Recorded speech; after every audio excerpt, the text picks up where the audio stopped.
तो कहते थे आपने उधर नहीं जाना, वो बहन भाई भी बन गए। आप समझ रहे होंगे मैं किसको कह रहा हूँ। भाई बुरा ना कोई मनाए, बातें होगी यहाँ पे खुली, क्योंकि ये है वर्कर की आवाज़। और जैसे आपने अभी बताया मुझे फिर नहीं मिला, तो कोई बात नहीं, हम देने तो छापरां की तरह आते हैं और फिर तूफान आता है और छापरां की तरह वापस टुर जाते हैं। लिहाजा बदकिस्मती के साथ हम एक दूसरे को ही नॉकआउट करने के चक्कर में शैतान वजीम बिस्मिल्लाहिर्रहमानिर्रहीम।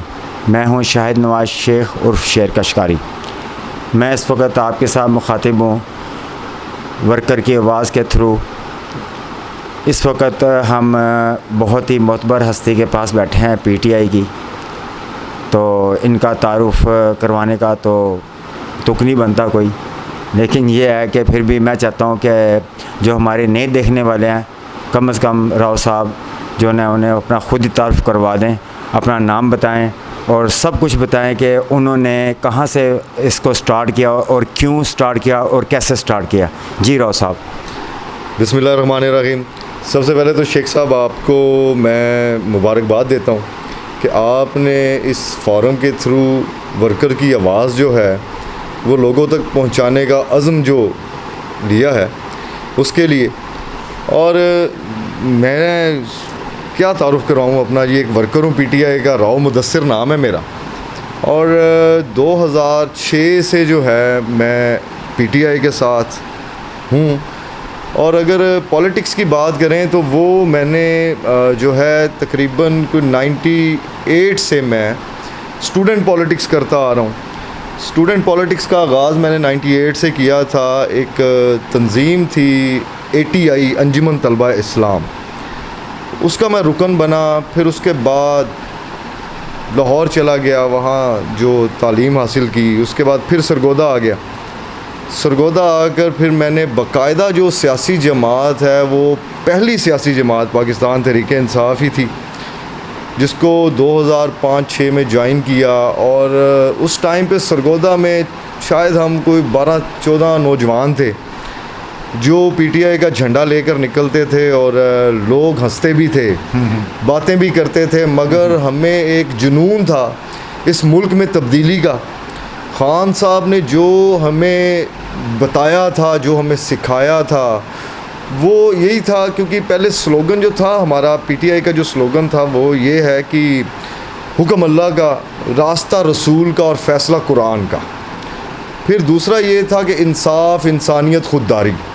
हमने जो हालात देखे अपने मुल्क के, हमने जो हालात देखे अपने शहर के ख़ास कर, क्योंकि यहाँ पे हमने देखा कि पिछले जब से हमने होश संभाला पाकिस्तान मुस्लिम लीग ही यहाँ पे बरजमान रही।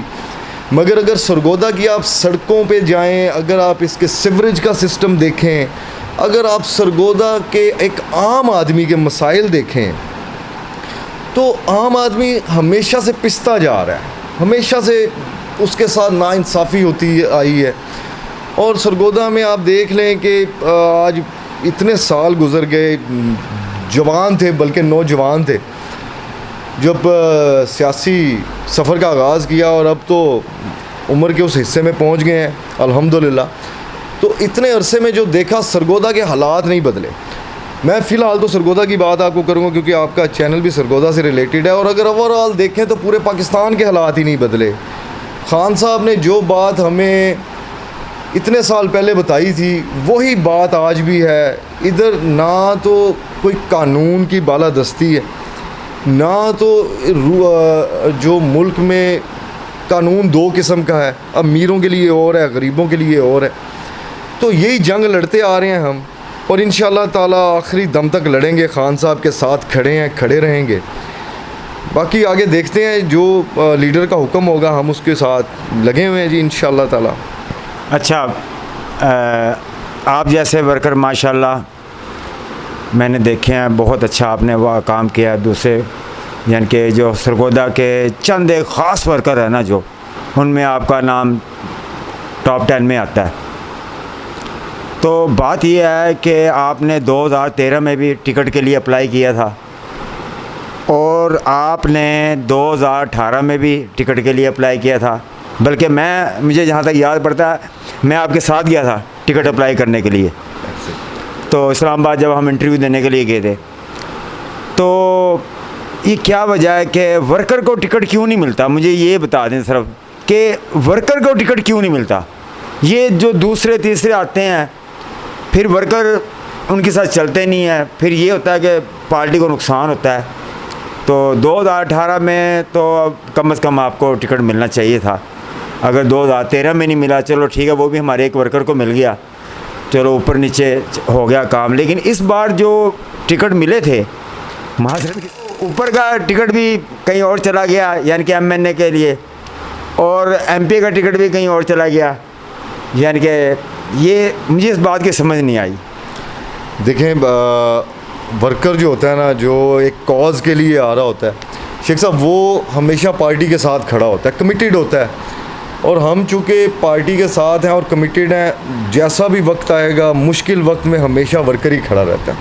पहली बात तो ये। दूसरी बात ये कि पार्टी के डिसीजन से, पार्टी ने पहले 2013 में टिकट मिला मुझे सूबाई हल्के का, मुझे और मार मंसूर लक को मिला था MNA की सीट का। तो मेरा ख्याल है कि 10 दिन के बाद वो रिव्यू में चला गया, और वही आप वाली बात है, कुछ लोग आए, पैराशूटर्स थे या जो भी थे, मगर उनको टिकट पार्टी ने दिया। हम पार्टी के साथ थे, हम पार्टी के साथ खड़े रहे, इलेक्शन लड़ा।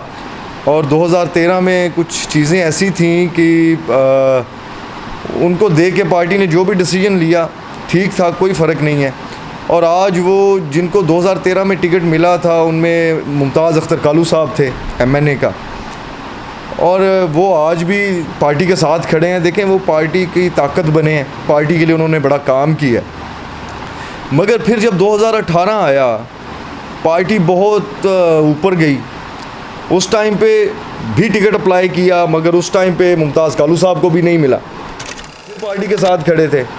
मगर अब जो सिनेरियो है, देखें, 2018 में जो इधर उधर से लोग आए हुए थे, पार्टी में टिकट मिले उन्होंने इलेक्शन लड़े, और जब पार्टी इक़्तिदार में आई तो 2018 के बाद जो ये रजीम चेंज ऑपरेशन हुआ आप लोगों के सामने, इस रजीम चेंज ऑपरेशन में वही लोग थे जो इधर उधर से आते हैं, क्योंकि वो एक नज़रिए पे नहीं होते, वो हवा का रुख देख कर आते हैं।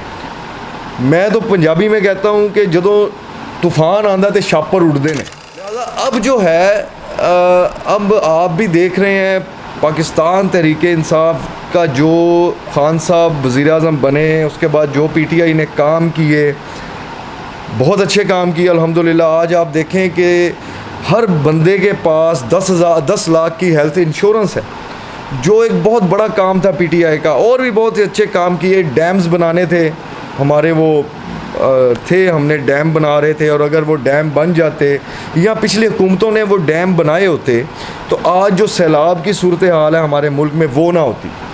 तो PTI ने, खान साहब ने बड़े अच्छे अच्छे काम करने भी हैं और आगे भी करेंगे। मगर बात करने का मकसद ये है कि 2018 में जो लोग आए पार्टी में इधर उधर से, और उन्होंने टिकट मिले, उन्हें शॉर्टकट लिया उन्होंने। हालांकि खान साहब ने हमें जो सिखाया है, उन्होंने ये बताया कि कामयाबी का शॉर्टकट नहीं होता, तो हम तो उसी पे लगे हुए हैं। अच्छा, जो लोग आए उन्होंने टिकट लिए, MNAs या MPAs अगर वो बन गए, तो जब ये रजीम चेंज ऑपरेशन हुआ, वही लोग बिक गए, लोटे बने और भाग गए। मगर अगर आप इसके मुतबादल देखें कि PTI ने जो अपने वर्कर्स को टिकट दिए थे, वो बेशक मिडिल क्लास फैमिलीज से थे या हाई लेवल के थे या जहाँ से भी थे, या लोअर क्लास भी थे। एक हमारे भाई हैं फ़ारूक हबीब, ISF के वो लीडर थे, उनको टिकट मिला, वो तो नहीं बिके, ना वो डरे, ना वो पार्टी छोड़ कर गए। इसी तरह मुराद सईद है, नहीं बिका, नहीं डरा, ना पार्टी छोड़ कर गया। इसी तरह आसिफ महमूद थे, एक हमारे पिंडी से थे, इस दफ़ा चले उन्हें भी टिकट नहीं मिला, मगर वज़ीर आला के मुशीर थे। ऐसे बहुत से नाम हैं जो पार्लिमान में गए, मगर जब ये रजीम चेंज हुई वो नहीं बिके, ना वो लोटे हुए, ना वो डरे, वो हर हाल में PTI के साथ, खान साहब के साथ खड़े हैं। अब हम ये समझते हैं कि अगर ऐसे लोगों के अलावा जो अपॉर्चुनिस्ट हैं, उनको फिर अगर आजमाया गया, मैं नहीं समझता इस दफ़ा खान साहब उनको आजमाएंगे, क्योंकि खान साहब को पता है कि इस दफ़ा जो जैसे ही कोई इलेक्शन आएगा पीटीआई का निशान ही जीत की ज़मानत होगा इंशाअल्लाह। और खान साहब जिसको टिकट देंगे वो इंशाअल्लाह ताला सुरखरू होगा और जीतेगा। इसलिए अब हम नहीं समझते कि किसी की ज़रूरत है पार्टी को। हाँ, पाकिस्तान तहरीक इंसाफ की अब सबको ज़रूरत है, तो लोग आ रहे हैं, आते रहे, सियासी जमातों के दरवाजे हमेशा खुले होते हैं, मगर टिकट का जो क्राइटेरिया है उसमें को 2, 4, 5 साल उसे लगाने चाहिए। वर्कर्स के साथ जेल होना चाहिए, वर्कर्स के साथ उसको जो भी उम्मीदवार हो उसका अच्छा कोऑर्डिनेशन होना चाहिए। अगर ऐसा होगा तो टिकट वो भी ले ले, कोई मसला नहीं है। मगर चूँकि पुराने लोग जो पार्टी के साथ खड़े हुए हैं और मुश्किल वक्त में खड़े हैं और खड़े रहेंगे, उनको फ़र्स्ट प्रायोरिटी पे रखना भी चाहिए और उनका राइट भी है। और अगर खुदा ना खास्ता मुश्किल वक्त आते रहते हैं पार्टियों पे, अगर कल को फिर कोई आता है तो वही लोग खड़े रहेंगे जो खान साहब की कॉज के साथ खड़े हैं। ये जो भगोड़े होते हैं वो आपके सामने है, 2018 में जो रजीम चेंज में हुआ, ये लोग फिर इधर उधर गए, मगर होपफुली इंशाल्लाह अगले इलेक्शन में ऐसा नहीं होगा। लेकिन वो चलो ठीक है आपकी बात, अब तो खैर सारा सामने खुल के आ गई हर बात। तो खान साहब इस दफ़ा हमें उम्मीद है कि कोई ऐसी गलती नहीं करेंगे। तो 2018 में कुछ मजबूरियां थी हमारी, हमने इलेक्टेड को लेना था। तो अब ये जो सरगोदा में धड़े बंदियाँ हैं, इसकी मुझे आज तक समझ नहीं आई। पहले मुझे जहाँ तक याद पड़ता है कि पहले इख्तलाफ होता था पार्टी में, जब मैं पार्टी में शामिल हुआ हूँ तो उस वक़्त हमारे सदर होते थे ज़िले के रमज़ान शाकर साहब, इस तरह नवीद असलम वड़ाय साहब होते थे। आपस में ना हमारा थोड़ा बहुत इख्तलाफ होता था। लेकिन अब जूँ पार्टी बढ़ रही है, मैं ये देख रहा हूँ कि 2018 के बाद तो बहुत 2013 2018 के बाद तो ऐसे हो गया जैसे हर बंदे ने एक अपना अलग ग्रुप बना लिया है। वो कहते हैं आपने इधर नहीं जाना, वो कहते हैं आपने इधर नहीं जाना, आप उधर क्यों गए थे, वहाँ क्या करने गए थे। तो ये धड़ेबंदी इतनी ख़तरनाक हद तक यानी कि हो चुकी हैं कि वर्कर अब डरता है कि यार मैं वहाँ जाऊँगा तो वो मेरा जो है वो मुझे नाराज़ ना हो जाए मुझसे, मेरा लीडर, मेरा धड़े, मैं इस धड़े से मेरा तल्लक है। अब मैंने अब देखा है कि अब कई बंदे आपस में, मेरे कहने का मतलब है अब हमें तो वो लड़वा के वो खुद बहन भाई बन गए हैं, अब वो बेटी भी बन गई है, बहन भी बन गई है। तो अब वो समझ नहीं आ रही, या तो ये क्या है, ये धड़ेबंदी ख़त्म कैसे होंगी, बस सिर्फ ये बता दें आप मुझे। देखिए शेख साहब, मैं आपको बताऊं कि लीडर तो है इमरान खान और धड़ा सिर्फ पीटीआई है, ये बात तो क्लियर कर लें और ये बात हमारे सब वर्कर्स को भी समझनी चाहिए। हाँ, जब पार्टियां बड़ी होती हैं ना तो थोड़ा सा फ़र्क होता है। मतलब वो आप ये समझ लें कि जमहूरियत का एक हुस्न है, मगर हमें किसी के पीछे लड़ना नहीं चाहिए। हम जैसे आपने अभी फरमाया कि वर्कर्स आपस में उनके फ़लाँ के वजह से लड़ते थे, आज वो एक पेज पे हैं, यहाँ इकट्ठे हैं, तो ये अच्छी बात है। अगर एक पेज पे हैं सारे तो ये बड़ी खुशाइन बात है, मगर वर्कर्स को भी ये सोचना चाहिए कि किसी की वजह से ख़ुद ना लड़ें। हमने देखें यहाँ पे माफिया के साथ लड़ना है, माफिया के साथ जंग है पीटीआई के साथ। माफिया के साथ तो हम लड़ लेंगे, लेकिन हमारे पीटीआई के अंदर जो माफिया है उसके साथ कौन लड़ेगा। देखें, जब आप माफिया के साथ लड़ लेंगे तो आप जब अपनी कॉज देखें ना, आपका गोल है बहुत बड़ा। जब बड़े गोल के लिए आपने चलना होता है तो ये छोटी मोटी चीज़ें जो हैं ये इग्नोर भी करनी पड़ती हैं। पार्टियां जब बड़ी होती हैं धड़े बनते हैं। इसका ये मतलब नहीं है कि हम लोग कहीं लेट डाउन हो रहे हैं। बाकी पार्टियों के अंदर भी माफियाज होते हैं, मैं एग्री करता हूँ आपकी बात से। आप सिर्फ ये देखें कि आपकी कॉज को कौन नुकसान पहुँचाता है। मेन बात यह है कि आपकी कॉज क्या है, आपका विजन क्या है। अगर आपकी कॉज को कोई नुकसान पहुँचा रहा है विद इन पार्टी भी, तो उसके लिए फोरम होता है पार्टी का। आप पार्टी के फोरम पे बैठें और लीडरशिप भी मौजूद है, उनसे अपना एहतजाज रिकॉर्ड करवाएं, उन्हें बताएं। तो ये हर पार्टियों में होता है शेख साहब, ये कोई बड़ी बात नहीं है, इससे वर्कर को इतना डिसार्ड नहीं होना चाहिए। और मैं तो ये कहूँगा कि किसी के पीछे लगकर आपस में लड़ना नहीं चाहिए, आपस में यूनाइट रहें, वर्कर क्लास को यूनाइट रहना चाहिए। और ख़ान साहब ने तो हमें देखें लड़ना सिखाया अपने हक़ के लिए। अगर पार्टी के अंदर भी कोई माफियाज़ हैं तो वो हर पार्टी में होते हैं, कोई बड़ी बात नहीं है, उससे घबराने की ज़रूरत नहीं है, क्योंकि हारता तो वही है जो हार मानता है। तो इसलिए वर्कर तो हार मानने वाला होता ही नहीं है सर, ना तो उसे मैं तो ये समझता हूँ कि जो प्रोग्राम में या जो कोई आखिरी कुर्सी पर बैठकर इमरान खान का नारा लगाता है ना सर, उसकी बहुत ज़्यादा अहमियत होती है। वो अपने लिए नहीं आया होता, वो हमारी नस्लों के लिए आया होता है। वो अपना घर बार छोड़ के, अपना कारोबार छोड़ के, पीटीआई का झंडा उठाकर वो रैलियों में आ रहा है, वो प्रोटेस्ट में जा रहा है, वो किसी से नहीं पूछता। अब आप देख लेंगे ख़ान साहब अगर मीडिया पे कॉल देते हैं, पहले हमें लोग इकट्ठे करना पड़ते थे, और हमने देखा कि जब ये रजीम चेंज हुई, ख़ान साहब ने सिर्फ मीडिया पर एक कॉल दी प्रोटेस्ट की, लोग ख़ुद अपने घरों से निकले। सरगोदा में मैंने इतना बड़ा प्रोटेस्ट ज़िंदगी में नहीं देखा। ख़वातीन, बच्चे, बूढ़े खुद निकल आए, हमें निकालने नहीं पड़े। इसलिए अब जो है ना, अब हमें थोड़ा सा आगे सोचना चाहिए। ये जो अगर जो आप कह रहे हैं माफियाज़ बन के बैठे हुए हैं, कोई भी हो, ये अपने मुंह की खाएगा, क्योंकि वर्कर जो है वो मोबिलाइज हो चुका है, वर्कर जो है यूनाइट हो चुका है, और इसे और एक दूसरे के साथ बॉन्डिंग्स की ज़रूरत है, एक दूसरे के साथ जल होने की ज़रूरत है। ये कुछ भी नहीं कर सकेंगे, चाहे वो बाहर के माफियाज़ हैं या अंदर के हैं। वर्कर को अपने हक़ के लिए खड़ा होना पड़ेगा और अपना हक़ लेकर ही दम लेना। जी, ले रहे हैं वर्कर अपना हक़। ये देखें ना, अब सरगोदा में इमरान खान लवर बन गई है। सरगोदा में आप देखें कि टाइगर फोर्स जो है ना, वो इमरान टाइगर फोर्स वो बन गया है। यानी कि जो लोग पहले सब इकट्ठे थे, जब से जलसा हुआ है उसके बाद तो पार्टी के वर्कर इतने डिसहार्ड हुए हैं, यकीन जानिए कि एक हफ़्ता पहले प्रोटेस्ट हुआ था ख़याम चौक में, वहाँ पे जनाब बंदा ही कोई नहीं था, सिर्फ चंद एक बंदे। और मैं इस बात पे हैरान हूँ कि जिन लोगों को स्टेज पर होना चाहिए था वो बेचारे नीचे रुल रहे हैं, और जो बेचारे सारी इतनी उन्होंने मेहनत की, उन्हें इन्होंने गोलियां दी, उन्हें डिसहार्ड किया, तो वर्कर तो इतना परेशान हुआ है कि जिसका कोई हिसाब नहीं जनाब। तो वर्कर का तो इन्होंने ये जलसे के बाद ऐसा इन्होंने उनका बेड़ा गर्क किया है, वो तो अब सामने आने के लिए तैयार नहीं है। वो तो अपनी अपनी अलहदा बना रहे हैं जनाब, पार्टियाँ बना रहे हैं अपने अपने अलहदा। वो कह रहे हैं हमने अपना अलहदा अब शुरू करना है सिस्टम, हमने इनके साथ स्टेक होल्डर के साथ चलने ही कोई नहीं है। तो मैं तो समझता हूँ कि बड़ी ज़्यादती की है ये स्टेक होल्डर ने वर्कर के साथ। शेख साहब, दो बातें आपने की। एक तो देखें, ये जो इमरान टाइगर फोर्स बन रही है, ये ख़ुद नहीं बन रही, इसको लीड कर रहे हैं सैफुल्लाह नियाज़ी साहब।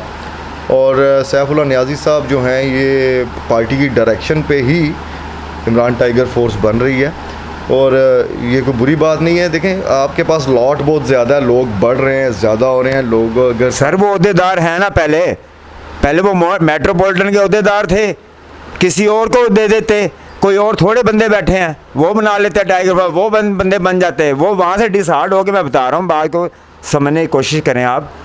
वो जनाब अपनी अलहदा बना रहे हैं, ये डिसहार्ड हो गए हैं। मेट्रोपॉलिटन के जो अहदेदार हैं, मैं उनकी बात कर रहा हूँ। नहीं, अब मुझे नहीं इल्म इस बात का, मगर मैं जो आपको बता रहा हूँ इमरान टाइगर फोर्स के हवाले से, वो एक चेन है और वो चेन बन रही है और वो ग्रास रूट लेवल तक वो ऑर्गेनाइज होगी। और दूसरी बात जो आपने कही कि वो जलसे में लोग डिस्टर्ब हुए, डिसहार्ड हुए, जलसा तो बहुत कामयाब हुआ अल्हम्दुलिल्लाह। नहीं, मैं जलसे की बात नहीं कर सकता, मैं एहतजाज की बात कर रहा हूँ। जो जलसे के बाद एहतजाज हुआ था ख़याम चौक में, वहाँ पे वर्कर की 90% तादाद नहीं आई, जिन्होंने जलसे के लिए काम किया था वो नहीं आए। ये प्रोटेस्ट, आप कौन से प्रोटेस्ट की बात कर रहे हैं? जी, जिस प्रोटेस्ट में आप नहीं आए थे, मैं उस प्रोटेस्ट की बात कर रहा हूँ। जिस प्रोटेस्ट में वो लेट नाइट जो 2-2:30 बजे का था? नहीं, लेट नाइट नहीं था वो, तकरीबन उसको 6-7 दिन हो गए हैं उसको। 6-7 दिन हो गए। ये अभी जो स्क्रीन लगी थी, स्पीच थी। हाँ जी, खान साहब की गुजरा वाले की स्पीच थी। स्पीच दिखाई, वो प्रोटेस्ट नहीं था, वो स्पीच खान साहब। नहीं, वो हमें तो यही बताएगा। अच्छा, वो जो ख़याम चौक में प्रोटेस्ट हुआ है, जहाँ पे ये गुजरांवाला जिस दिन हमारा जलसा था, जहाँ पे स्क्रीन लगी थी, तो उस दिन मैंने देखा है कि पीटीआई के तकरीबन 90% जो कारकुन है ना, जिन्होंने जलसा कामयाब करवाया है, वो नहीं वहाँ पहुँचे। वो पता चला जनाब, वो इतने डिसहार्ड हो गए जनाब कि, और डिसहार्ड होने की वजह ये थी कि उन्हें जनाब सब्ज़ बाग दिखाए गए। उन्हें कहा गया ये आपको स्टेज पे लेके जाएं। जिन्होंने स्टेज पे जाना था बेचारों ने, वो बेचारे ज़मीन पर उलते रहे हैं। और मैंने कई ऐसे बंदे देखे हैं वो जनाब स्टेज पे थे जिनका पता ही कोई नहीं है किसी को। तो ये वर्कर तो बड़ा डिसहार्ड हुआ है उसकी वजह से, वो तो आया ही नहीं है वहाँ पे। तो आप तो चलो ठीक है, आप बीमारी की वजह से नहीं आए, मुझे पता था कि आप बीमार हैं, तो ये तो वर्कर के साथ बड़ी ज़्यादती है। देखें शेख साहब, ये आप ग़ालिबन उस प्रोटेस्ट की बात कर रहे हैं जो ख़याम चौक में स्क्रीन लगाई थी जी, और स्पीच दिखानी थी खान साहब की। देखिए, एक तो मैं तो उधर फिज़िकली नहीं था क्योंकि टेम्परेचर था, मुझे वायरल था, थोड़ा हुआ खांसी थी, तो मैं नहीं जा सका, इसलिए मैं नहीं बता सकता कि कितने लोग वहाँ थे या नहीं थे। मगर मैं आपको ये बताऊं कि जो आप ये फरमा रहे हैं कि लोग डिसहार्ड हैं जलसे में, स्टेज पे जाने से। देखें, अब खान साहब का स्टेज पे सर जाना आना, देखें एक तो सिक्योरिटी थ्रेट है, हर बंदा नहीं पहुंच सकता। वैसे वहाँ उस टाइम पे भी 200-250 बंदे थे, लोग काफ़ी थे स्टेज पे। मगर अब आप देखें ना सर, कितने लोगों को लेके जाया जा सकता है। और कुछ चीज़ें हमें वर्कर्स को भी समझनी चाहिए। हक़ाइक़ देखें, हर बंदे की ख्वाहिश होती है कि खान साहब के पास चला जाए, हर बंदे का दिल करता है, हर वर्कर का दिल करता है कि खान साहब के साथ खड़ा हो जाए। मगर कुछ मजबूरियां भी होती हैं। ये वर्कर मेरिट पे वर्कर को चढ़ाते हैं ना, नहीं काफ़ी वर्कर मेरिट पे कहाँ चढ़ा ही नहीं है ऊपर। वर्कर तो चला ही है चेरी ब्लॉसम पे। नहीं सर, वर्कर चढ़े हुए थे, वो जितने भी थे तकरीबन सारे ही वर्कर्स थे। सर मुझे बताइए, मैंने वर्करों से बात हुई, उन्होंने कहा जिसने ज़्यादा पॉलिश किया वो आगे चला गया, जिनके पास जिन्होंने चेरी ब्लॉसम थी वो तो चले गए आगे सारे। नहीं सर, ये सारे तो ऐसे नहीं होते, कोई 1-2% हो सकता है, और वो देखें ना 100% तो बहुत मुश्किल हो जाता है। 1-2% अगर हो भी गया है तो कोई बात नहीं, हो जाता है। मगर मेजॉरिटी में वर्कर्स जो थे वो ओब्लाइज हुए थे और स्टेज पे भी थे। मगर जहाँ तक बात है, देखें हर बंदा तो नहीं जा सकता। अगर देखें एक विंग है, सपोज़ एक विंग है, यूथ विंग है, माइनॉरिटीज़ विंग है, वुमेन विंग है, या कोई भी विंग है, तो अगर उस विंग के मेन 1-2 लोग स्टेज पर मौजूद हैं, इट्स मीन कि वो सारा विंग है। अगर हम ये कहें कि पूरे के पूरी बॉडी को, पूरे के पूरे स्ट्रक्चर को लेकर हम उधर कर दें, तो सर ये भी जो है ना मुनासिब नहीं है, ये मुश्किल हो जाता है। उसको सर फिर नीचे काम कौन करेगा? काम भी तो करना है ना। हमने तो आज तक ये देखा, जब तक मैं रीजन का जनरल सेक्रेटरी रहा कुछ 7 साल, यूथ विंग का मैंने रीजन में 7 साल, एक वाहिद अल्लाह रब्बुल इज़्ज़त की रहमत से मैं था कि उस 7 साल में कोई 6 दफ़ा तंजीमें डिज़ोल्व हुई और बनी, मगर मैं अपनी पोजीशन पे दोबारा रिस्टोर हो जाता था और मैं काम कर रहा था। मेरे प्रेसिडेंट एक दफ़ा आसिफ महमूद साहब रहे, एक दफ़ा ज़ियाद कियानी साहब रहे, एक दफ़ा सदाकत अब्बासी साहब हमारे प्रेसिडेंट थे, और एक दफ़ा आमिर कियानी साहब थे। तो इन सब के दौर में मैंने काम किया as a general secretary youth wing north Punjab. मगर उस टाइम पे जितने जलसे होते थे, मैंने कभी ख्वाहिश नहीं की कि हम स्टेज पे हमने जाना ही जाना है। मेरा प्रेसिडेंट ऊपर होता था, इट्स मीन कि हम होते थे, हमें वो ऊपर रिप्रेजेंट कर रहा था, हम नीचे काम कर रहे होते थे। धरने में 126 दिन हमने अपनी ड्यूटीज़ दी, सर्विसेज दी, खान साहब के कंटेनर को हमने सिक्योरिटी दी, कंटेनर के बाहर रहते थे, ड्यूटीज़ देते थे।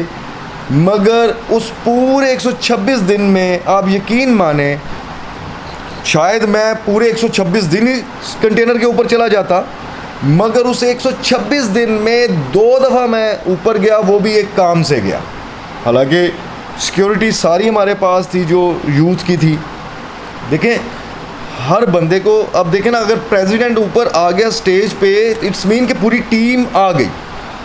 तो ये हमें भी देखना चाहिए लीडर की के साथ कोई सिक्योरिटी थ्रेट है, कोई बहुत सी चीज़ें हैं। आप यकीन करें कि स्टेज तक पहुंचते पहुंचते कुछ 7 दफ़ा चेकिंग हुई थी हर बंदे की। तो इसलिए चीज़ें वक्त के साथ साथ होती हैं, इसमें नाराज़ होने की बात नहीं है। सबका दिल करता है खान साहब के साथ खड़े होने को, ये तो बिल्कुल बनता भी है, मगर अपनी अपनी ज़िम्मेदारियां भी सबने पूरी करनी होती हैं सर। अच्छा, बहुत अच्छी बात वैसे आपने की है कि वाकई अब हर बंदा तो स्टेज पे नहीं जा सकता, बात तो ठीक है। तो जो लोग नाराज़ हैं भाई, तो उनसे मैं यही रिक्वेस्ट करूँगा कि देखें अब इसमें क्या कसूर है किसी का। चलें नेक्स्ट टाइम सही। जी मैं ऐड करूँगा, देखें जो लोग नहीं भी जा सके, जो सरगोदा की लीडरशिप है उनको बड़ी अच्छी तरह इल्म है, वो बहुत कीमती असासा हैं वो लोग, उनकी नाराज़गी जो है वो सर माथे पे सर हम हाजिर हैं। और ये याद रखें कि मैंने पहले भी ये गुजारिश की, जो आखिरी बंदा होता है, जो आखिर में बैठा होता है, जो आखिर में खड़ा होता है पीटीआई का झंडा लेकर, पाकिस्तान का झंडा लेकर, वो बहुत कीमती है, वो बहुत ही ज़्यादा कीमती है पार्टी के लिए। इसलिए हमारे लिए सब मोहतरम हैं, भाई हैं हमारे, छोटे कुछ बड़े, इसलिए छोटी छोटी बातों को इग्नोर करना चाहिए। फैमिलीज़ में होती रहती हैं लड़ाइयाँ, एक दूसरे से इस हद तक नहीं जाना चाहिए कि एक दूसरे को के सामने बंदा बैठे ही ना। इसलिए छोटे मोटे मामलात हर घर में हो जाते हैं, एक दूसरे के साथ जुड़ें, एक दूसरे के साथ मोहब्बत पैदा करें, ताकि हमने एक बड़ी कॉज के लिए लड़ रहे हैं। छोटे छोटे मामलात को इग्नोर करना चाहिए। वैसे मेरा ना खान साहब के लिए एक पैगाम है कि ये जहाँ भी आप जाते हैं ना, खान साहब आप जहाँ भी जलसा करने जाते हैं तो ये माहौल होता है, बाद में लोग नाराज़ होते हैं, वर्कर नाराज़ होते हैं। मेरी आपसे एक रिक्वेस्ट है कि जहाँ भी जाएं आप जलसा करने के लिए, ज़्यादा नहीं मैं कहता, 10 मिनट, सिर्फ 10 मिनट जो वो वर्कर्स हैं ना, जो पार्टी के वर्कर्स हैं, जो तंजीमें हैं, उन्हें आप अलहदा मिल लें, सिर्फ 10 मिनट। उन्हें बेशक आप किसी अलहदा जगह पे बुला लें, वहाँ पे वो सारे इकट्ठे हो जाए, ठीक है। कोई फिर बाद में ये नहीं कहेगा कि हमें स्टेज पे नहीं बुलाया, हमें खान साहब के नज़दीक नहीं जाने दिया। कम से कम ये है कि वो कितने कोई बंदे हो जाएंगे, 100 बंदा हो जाएगा, 200 हो जाएगा, 400 हो जाएगा। अगर आप इन बंदों को 5 मिनट या 10 मिनट दे दिया करें ना हर जगह जाके, यकीन करें कि एक तो वो वर्कर भी खुश हो जाएंगे कि चलो हमने खान साहब को नज़दीक से देख लिया, ठीक है। सिक्योरिटी थ्रेट हैं, लेकिन यह है कि हमारी जो क़यादत है वो उसको इस बात पे सोचना चाहिए, और उन्हें भी पता है कि हर जलसे के बाद ये कुछ होता है, वर्कर डिसहार्ड होता है, वो मेहनत करता है मेरिट पे, वो जब तो दूसरा चला जाता है, आगे निकल जाता है, तो वो उसको बड़ा दुख होता है। तो बहरहाल आगे आपकी मर्ज़ी, जैसे आपकी मर्ज़ी। ऐड कर दूं? जी कर दें ऐड। सर आपकी ये बात बड़ी खूबसूरत है, बड़ी अच्छी बात आपने की, मगर ये भी पॉसिबल नहीं होता कि अगर सपोज सरगोदा में जलसा है, खान साहब अब जलसा करने आए, वर्कर्स जो हैं वो अपनी अपनी ड्यूटियां दे रहे हैं, सारे अपनी अपनी जगह पे काम कर रहे हैं, तो वो एकदम से कैसे वो टाइम मैनेज होगा कि वो खान साहब उधर से निकलें भी, वर्कर्स को मिलें भी और जाएं भी। बड़ा इसको ये ऐड कर सकते हैं कि जब जलसे हो जाएं तो हर डिस्ट्रिक्ट के मेन वर्कर्स को बनी गाला में बुला लिया जाए और उधर उनको 10 मिनट टाइम दे दिया जाए। जी ये भी जिस तरह भी है कि मैंने तो करना है ना सर, मैंने तो करना है। आपकी बात से ही मुझे ये सर कम से कम वो वर्कर जो एक पूरा माह जो वो करता है, पैनल फ्लैक्सेस लगाता है, लोगों को घर से निकालता है, लोगों को मोटिवेट करता है, उससे कम से कम इतना तो होना चाहिए ये सर जी कि वो कम से कम खान साहब के चलो नज़दीक से तो ज़रा दीदार कर ले अपने लीडर का। सकती है, मैं तो ये चाहे बात जो जिन लड़कों ने काम किया वो हमारा स्टेक होल्डर कोई भी है वो जाके साथ ले जाए उन्हें कि यार कि ये इन्होंने काम किया, उनके लिए क्लैपिंग हो जाए या जो भी है, जिस तरह भी है। तो आपको अब बड़ा अच्छा ये भी एक बात होगी हमारी, अच्छा हो गया, क्लियर होगा हमारा पैगाम है। अल्लाह करे ये इस पर इम्प्लीमेंट कर लें, ये तो पार्टी के फ़ायदा है। आप क़यादत के लिए जो है आप क्या पैगाम देना चाहेंगे कि अब खान साहब ने टिकटें देनी है, अब खान साहब को तो नहीं बताना जनाब को किस किस को वो टिकट देंगे। अब वो क्या जो नीचे बैठे हैं, अमला बैठा है, जिन्होंने एक कमेटी है, तो उन्होंने रिपोर्ट देनी होती है, उन्होंने कहना होता है ये राव साहब ठीक है जी, ये शिकारी साहब तो एन जी है जी, तो जनाब इन्हों नहीं देना थे, यानी कि बात मेरी समझ रहे हैं ना, आप कोशिश कर रहे हैं। तो अब आप क्या क़यादत को पैगाम देना चाहेंगे टिकट के बारे में कि किसको टिकट देना चाहिए और कैसे देना चाहिए, या पहले वाले की तरह ही होना चाहिए सारा सिस्टम? देखिए शेख साहब, टिकट का फ़ैसला तो ज़ाहिर है कि खान साहब ने और क़यादत ने करना है, मगर मैं ये कहूँगा कि जो हमें सीखना चाहिए, हर गुज़रे वक्त में कुछ ना कुछ हमें सीखने के लिए मिलता है। 2018 में हमें जो पार्टी को सीखने को मिला वो ये मिला कि ये जो घुसपैठिए थे, ये जो इधर उधर से आने वाले लोग होते हैं, ये ऐसे पंछी होते हैं जो उड़कर कहीं भी जा सकते हैं। तो इससे पार्टी ने बहुत कुछ सीखा। खान साहब इस बात को बोल भी चुके हैं और नेक्स्ट इंशाल्लाह ताला ऐसा नहीं होने वाला। पार्टियों, सियासी जमातों के दरवाज़े खुले रहते हैं, आएँ, मगर टिकट का क्राइटेरिया कुछ इस तरह होना चाहिए कि जो बंदा कम अज़ कम 5 साल, कम अज़ कम मेरे ख़्याल में, तो मेरा ज़ाती ख़्याल है कि कम अज़ कम 5 साल उसने किसी पार्टी को सर्व किया है, उसके साथ मार खाई है, मुश्किल वक़्त में खड़ा रहा है, वो एलिजिबल होना चाहिए अप्लाई करने के लिए भी। तो ये नहीं होना चाहिए कि at the nick of time एक बंदा उड़ता है, आता है और वो टिकट लेकर निकल जाता है। उससे वर्कर डिमोटिवेट होता है, वोटर होता है, और उससे जो पीटीआई का खासकर वर्कर है वो बैक मार देता है। पीटीआई का वर्कर किसी और को वोट तो नहीं देता, शायद वो ये करता होगा, जो मैंने अपनी एक्सपीरियंस में मैंने देखा कि एक बंदा है, अगर वो 10 वोट डलवा सकता है पार्टी को, तो वो 9 नहीं डलवाएगा, वो खुद 1 वोट डाल देगा। तो वो एफ़र्ट नहीं करता, क्योंकि वो ये एफ़र्ट नहीं करता, वो ये सोचता है कि इन्हीं लोगों को हम छोड़ करके आज पीटीआई में आए थे, आज हम फिर इन्हीं लोगों को वोट देंगे। इसलिए कम से कम एक क्राइटेरिया ये होना चाहिए, क़यादत को भी देखना चाहिए कि कुछ सर्व करे, कुछ पार्टी में रहे, पार्टी के वर्कर्स के साथ मिले जुले, जेल हो, मोहब्बत बने, ताकि वो आगे एलिजिबल भी हो। इसलिए बहरहाल अभी मुझे नहीं लगता कि पार्टी ऐसा कोई फ़ैसला करेगी। बड़े मेरिट पे टिकट्स होंगे इंशाल्लाह ताला, और मुझे यकीन है इस बात का, अपनी लीडरशिप पे बड़ा एतमाद है कि अब जो अप्लाई तो कोई भी कर सकता है, उम्मीदवार भी कोई बन सकता है, हर किसी का हक है, मगर टिकट्स जो हैं वो पार्टी बड़ी सोच समझ कर देगी। और क्योंकि पार्टी को ये पता है कि अब पाकिस्तान तहरीक-ए-इंसाफ का टिकट ही जीत की ज़मानत होगा, और पार्टी कोई ऐसा गलत फ़ैसला नहीं कर सकती कि किसी इधर उधर के उड़े हुए परिंदे को टिकट दे, कल को मुश्किल वक्त आए वो फिर रजीम चेंज और भाग जाए, ऐसा नहीं होगा। अब टिकट इंशाल्लाह मेरिट पे ही मिलेंगे। तो ये थे जनाब हमारे राव मुदस्सर अफजल साहब, उम्मीदवार पीपी 76। तो उम्मीद है कि आपको हमारी जो बातें हैं बड़ी पसंद आई होंगी। तो मैं सब वर्कर से ये गुजारिश करना चाहता हूँ कि डिसाइड मत हो प्लीज़। देखें, हमारा लीडर इमरान ख़ान है, तो ठीक है, ये जो ज़्यादतियाँ होती हैं इनको बर्दाश्त करना चाहिए। तो बाकी यही है कि मैं तो ये अल्लाह पाक से दुआ करूँगा कि अल्लाह पाक जो है ना पाकिस्तान को शादो आबाद रखे, और हमें ये जो इस वक्त सैलाब की जो सूरत हाल है, जिसकी वजह से आपको पता है कि 1/3 हिस्सा हमारा डूब गया है। तो बात यह है कि इस वक्त पाकिस्तान जितने मुश्किल हालात में है ना, अल्लाह जानता है पहले कभी नहीं था, इतना बड़ा सैलाब वाकई कभी नहीं आया। तो सारी बातें भुला के हमें सबसे पहले तो सैलाब ज़दगान के लिए कोशिश करनी चाहिए। और दूसरी बात यह है कि वर्कर को चाहिए कि वो अपनी आवाज़ को बुलंद करे, और बड़े अहसन तरीके से बुलंद करे।